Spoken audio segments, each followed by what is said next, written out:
He prefers her earthly, by Thomas Hardy, 1840 to 1928. This after sunset is a sight for seeing, cliff heads of craggy clouds surrounding it. And dwell you in that glory show? You may, for there are strange, strange things in being, stranger than I know. Yet if that chasm of splendour claim your presence, which glows between the ash cloud and the dun, how changed must be your mortal mould, changed to a firmament-riding earthless essence from what you were of old. All too unlike the fond and fragile creature then known to me. Well, shall I say it plain? I would not have you thus and there, but still would grieve on, missing you, still feature you as the one you were. Okay, this is a poem by Thomas Hardy. Let's see. Thomas Hardy was an English poet and author. He's most famous for his novels, Jude the Obscure, for example. Let's see. His poetry is more romantic, more in the vein of William Wordsworth, although. And this poem is, I think, this poem is about his first wife, Emma. Let's see. They were married. They were married, and they were married for many years, but the marriage was not successful, and they were estranged. They lived apart for many years. And then after she died, he became extremely upset by her death. He was deeply moved by his death. And in this poem, I think Hardy is the speaker. He's looking at the sky. He sees this beautiful cloud, this wonderful cloud, and it's beautiful. This beautiful natural scene, and he wonders if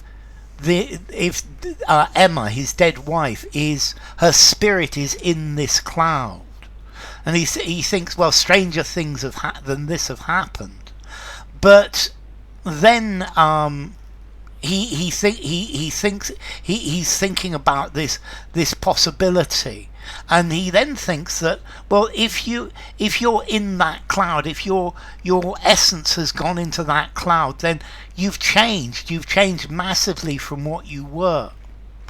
And then he decides, well, to tell you the truth, I would rather the real you than this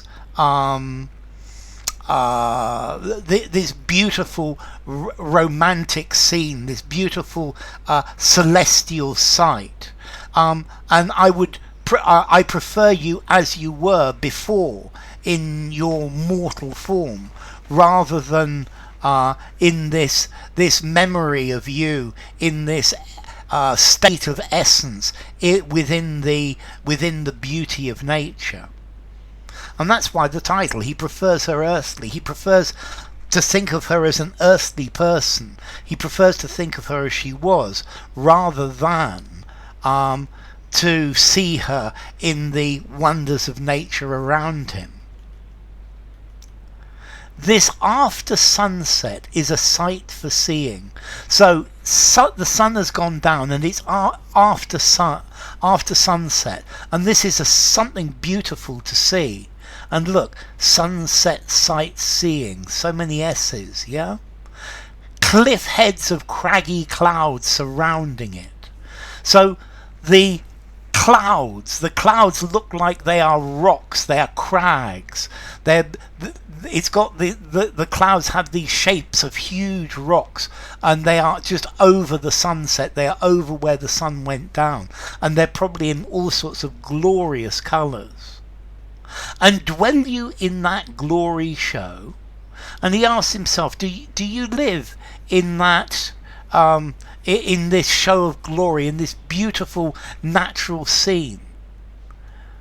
You may. It's possible you do. For there are strange, strange things in being, stranger than I know. And yes, this world is a strange place, so maybe you are actually in this sunset, that you have been transformed into this sunset of cliff-like clouds, of this end of the day. And this is possible. Maybe you still exist in this. Maybe your spirit is in this beautiful scene. Yet if that chasm of splendour claim your presence, which glows between the ash cloud and the dun, how changed must be your mortal mould. So if this beautiful scene, this chasm of splendour, so I think chasm is quite interesting because it's this huge gap perhaps between what she really was, what her thinking of her mortal self and thinking of her as this spirit in the essence of the sunset, this spirit in nature. And if your presence, if your essence is in this, in the colours and the clouds of this sunset, one part of the cloud is ash colour, a grey colour, and dun. The other is like a orangey brown colour. How changed your mortal mould must be. So how changed must be your mortal mould? Then you've changed, you've passed, you've transformed into an essence that is in nature, is out there in nature. Change to a firmament-riding earthless essence from what you were of old. So, but like that, then you are no longer you. You're not what you used to be. You've changed into something else. All too unlike the fond and fragile creature then known to me. So, but this isn't like the person that I knew. This essence is not the person that I knew. This is not the lovely fragile person that I knew when you were alive. Well, shall I say it plain? Well, I'm going to say this directly and clearly. I would not have you thus and there. So I would prefer that you weren't part of that cloud, but still would grieve on missing you, still feature you as the one you were. So I'm still going to grieve about you. I'm still going to be sad that you're dead. And this is clearly about his dead wife. This is about Emma. So I would still be sad that you're dead, and I would still miss you, but still feature you, but I would still think about you as the person you were. I wouldn't think about you as this spiritual essence of the romantic, as part of nature.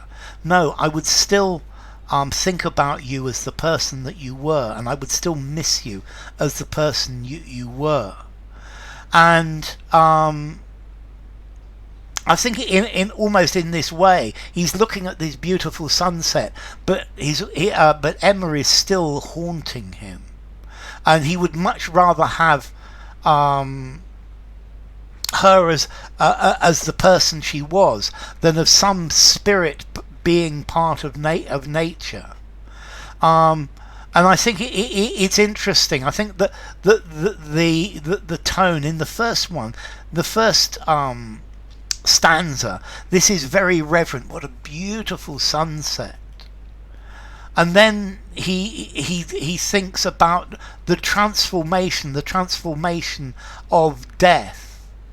And then in the third one, he's begun to be sad. He's begun to remember and realize, or this beautiful moment reminds him that he will never be with this person again. This reminds him that nothing lasts forever, and that she is gone and dead, and will never come back. So he prefers her earthly, by Thomas Hardy.